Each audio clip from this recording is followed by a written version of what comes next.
pagi guys pumasok. Dalawang pagi.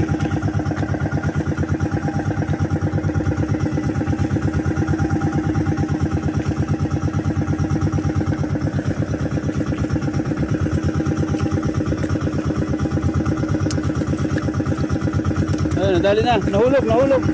Ayun o, napakan mo yun.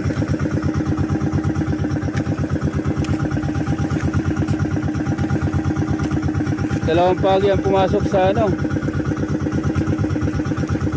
sa bubo ng trap ng kasag. Yan o, yung isa o. Mapakan mo yan. Patingin nga. Ito guys, sa kanyang buntot. Yan, delikado.